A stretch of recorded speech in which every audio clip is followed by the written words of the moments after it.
खुशबू का मायका हमेशा से उसके लिए सबसे सुरक्षित जगह थी। उसका हर कदम, उसकी हर जिद वहां मायने रखती थी। पिता के घर में कदम रखते ही वह अपने आप को किसी रानी से कम नहीं समझती थी। अपने पापा की वह नन्ही जो राजकुमारी थी, जिसने बचपन से ही पिता के साथ हर छोटी बड़ी खुशी बांटी थी। हर बार मायके में आकर वह अपने पिता के सामने हक से कहती, ये मेरा बाप का घर है, यहाँ मैं जो चाहूँ वो करूँगी। और उसके पापा उसके इस हक को मुस्कान के साथ स्वीकार करते थे, क्योंकि उसकी माँ बचपन में ही उसे छोड़कर चली गई थी हमेशा के लिए। इसलिए उसका पापा ही उसका अभियान था, गुरूर था। उसकी छोटी बड़ी हर ख्वाहिश को उसके पापा ही पूरा करते हैं, इसलिए थोड़ा वह जिद्दी टाइप की हो गई थी। वह जब भी मायके आती, घर में एक अलग ही रौनक आ जाती। पिता के साथ उसकी छोटी छोटी जिद, खाने पीने में नए नए पकवानों की फरमाइशें, और सबसे प्यारी बात, पापा का बिना कुछ कहे सब कुछ पूरा करना। भाई और भाभी भी जान गए थे कि जब तक पापा हैं, खुशबू के मायके में आने पर उसकी जिद और हक का कोई मुकाबला नहीं। इसलिए भाई और भाभी भी इसे कुछ नहीं बोलते थे। लेकिन वक्त का पहिया हमेशा एक जैसा नहीं रहता। एक दिन ऐसा भी आया जब खुशबू के जीवन का सबसे बड़ा सहारा, उसके पिता, उसे छोड़कर इस दुनिया से हमेशा हमेशा के लिए चले गए। उस दिन घर में सन्नाटा छा गया। जिस घर में खुशबू हंसते खेलते आती थी, अब वहां उसकी चीखों की गूंज सुनाई दे रही थी। वह अपने पिता को खो चुकी थी, और उस दिन उसने सिर्फ अपने पिता को नहीं खोया, बल्कि अपनी वो हिम्मत और घमंड भी खो दिया जो उसे पिता के होने से मिलता था। पिता के बिना वह मायके में किसी अजनबी की तरह महसूस करने लगी थी। अब वहां आकर वो हक, वो अधिकार नहीं बचा था।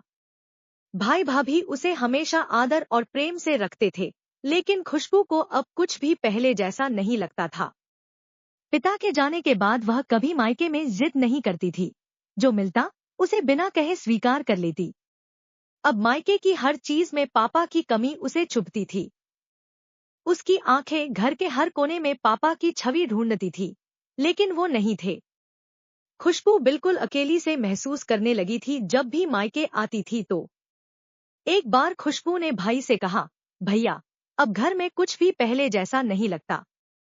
पापा के बिना यह घर वैसा घर नहीं रहा जहां मैं हक से कह सकूं कि यह मेरा घर है। भाई के आंखों में भी आंसू भर आए, लेकिन उसने कुछ नहीं कहा, क्योंकि वह भी जानता था कि एक बेटी का अपने पिता से जो रिश्ता होता है, वह अनमोल है, और इसे कोई भी नहीं भर सकता। समय के साथ खुशबू समझ गई कि पिता का प्यार और उनके द्वारा दिया गया सम्मान हमेशा उसके साथ रहेगा, लेकिन वह हक, वह अधिकार अब सिर्फ यादों में बस गया है।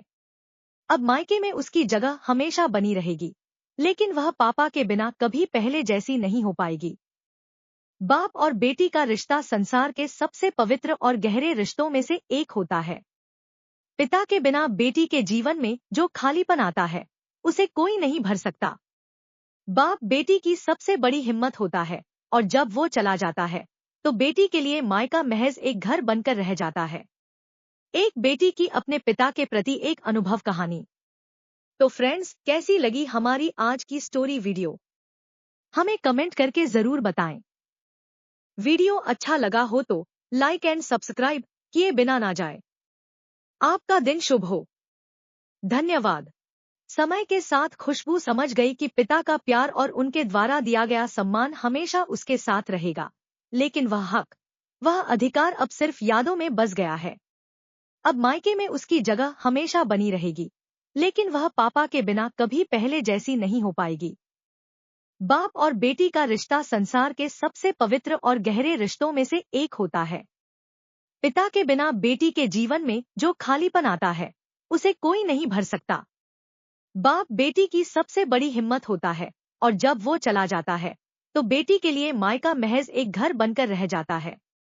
एक बेटी की अपने पिता के प्रति एक अनुभव कहानी।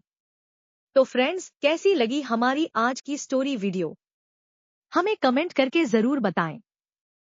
वीडियो अच्छा लगा हो तो लाइक एंड सब्सक्राइब किए बिना ना जाए। आपका दिन शुभ हो। धन्यवाद।